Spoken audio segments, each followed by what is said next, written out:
Constantinople, la nouvelle Rome, Istine Pauline, la ville reine, c'est Byzance, qui par le choix de Constantin Ier devint la nouvelle capitale de l'Empire romain.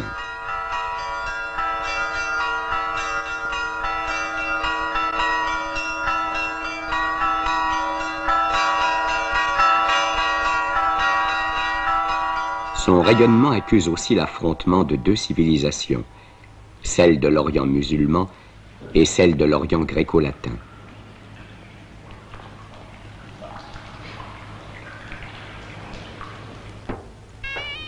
Le 5 février 1451, succède au sultanat un jeune homme passionné, avide de gloire. Méhémet II, chef de 21 ans, est à la fois mystique et réaliste, érudit, ami des arts et cruel. Il rêve de surpasser son grand-père Bajazet et son père Mourad, qui apprirent à l'Europe la puissance militaire de la nouvelle nation turque. Son premier objectif sera Byzance. La force de Byzance ne réside plus que dans ses remparts. Crénelés, protégés par des fossés, gardés par d'énormes tours rectangulaires, édifiés sur 3 rangs parallèles, complétés et restaurés par chaque empereur, cette enceinte majestueuse réalise à cette époque-là le type achevé de la citadelle imprenable.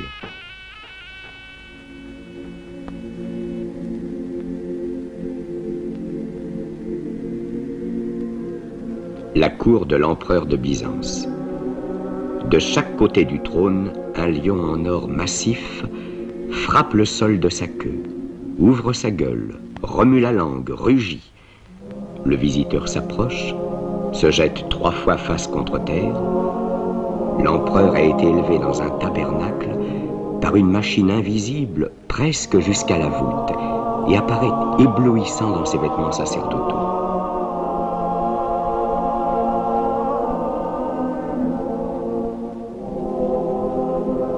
Le faste et le délire s'accroissent pendant le Saint-Office. 30 fêtes religieuses par mois.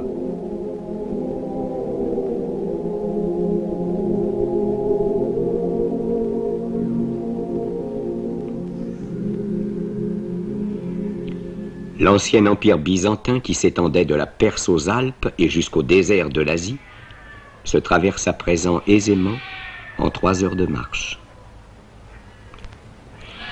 Byzance n'est plus qu'une cité entourant des églises, des palais et un amas de maisons. Pillée par les croisés, décimée par la peste, déchirée par ses querelles théologiques, elle est incapable de se défendre contre un ennemi qui l'enserre depuis longtemps. Tandis que Galata appartient aux Génois, tout le pays situé derrière les murs de la ville est au pouvoir des Turcs. Les navires byzantins pouvaient gagner leur grenier à blé par la mer Noire. Méhémet ferme ce passage en faisant construire Roumélie-Issar, à l'endroit le plus resserré du canal.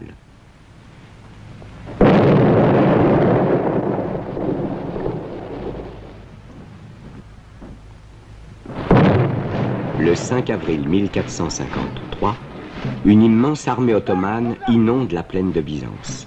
Le sultan, magnifiquement vêtu, chevauche à la tête de ses troupes. Son armée tout entière répète dans la même posture et au même rythme la prière qu'il adresse à Allah. Le siège de la ville a commencé. Le principal obstacle, c'est la Corne d'Or. L'accès est interdit par une chaîne au passage le plus étroit.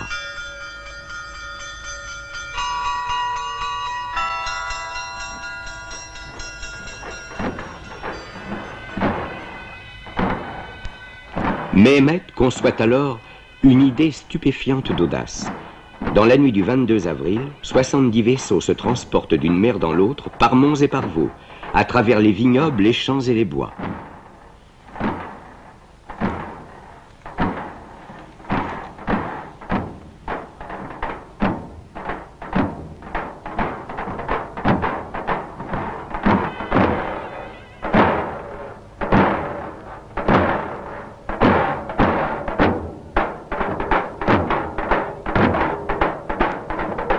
Ce trait de génie a livré au sultan et à son armée toute la Corne d'Or. Le côté faible de la ville se trouve menacé et le cordon déjà insuffisant des défenseurs encore bien élargi. Pas la moindre voile vénitienne n'est en vue dans la mer Égée. Le pape, Venise, Gênes ont abandonné Byzance. Les assiégés ne se leurrent pas.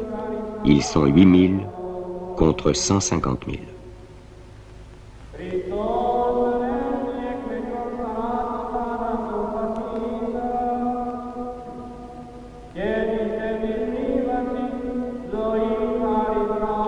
Sur l'ordre du Basileus, le peuple tout entier se rassemble pour défiler en procession.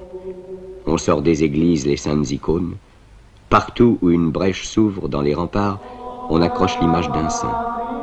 Tous ces hommes voués à la mort se réunissent à Sainte-Sophie, alors la plus magnifique cathédrale de l'univers. La messe funèbre de l'Empire d'Orient vient d'être célébrée. Derrière les remparts, un peuple angoissé attend le jour et la mort. Allah Allah illallah, Allah Allah illallah, Allah illallah. À 1h du matin, le sultan donne le signal de l'attaque. Au cri de Allah Allah illallah, 100 000 hommes se précipitent contre la muraille de Byzance. Les premiers effectifs de Bashi Bouzouk, soldats inexpérimentés et fanatisés, vont vers une mort certaine, mais ils fatigueront les assiégés.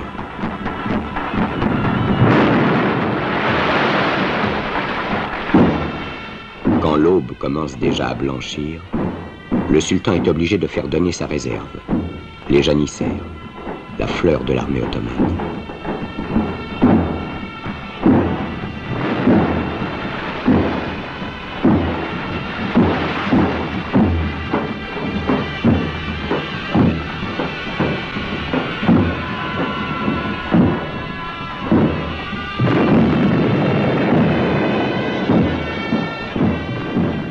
Plusieurs Turcs ont pénétré par une des poternes de la ville, la Kerka Porta.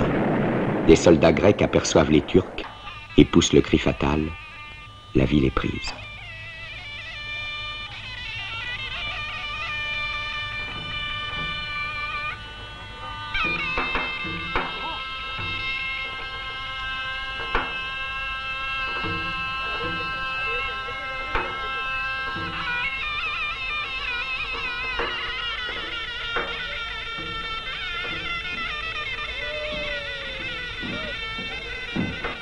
Le vainqueur tient son terrible serment, le sac de Byzance. Il n'entre dans la ville conquise que l'après-midi, une fois le carnage terminé. Fier et grave sur son magnifique cheval, devant les scènes féroces du pillage, sans détourner la tête, fidèle à sa promesse de ne pas interrompre dans leur terrible besogne les soldats qui lui ont donné la victoire. Il se dirige vers la cathédrale, vers le cœur rayonnant de Byzance. Il tient à remercier Allah avant de lui consacrer définitivement cette église. Le lendemain, on démolit les autels, on badigeonne les pieuses mosaïques et la croix qui dominait Sainte-Sophie s'abat avec un bruit profond.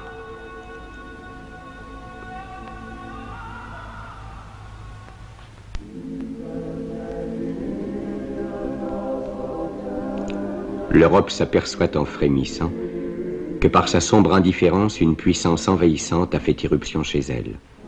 Puissance qui paralysera ses forces pendant des siècles.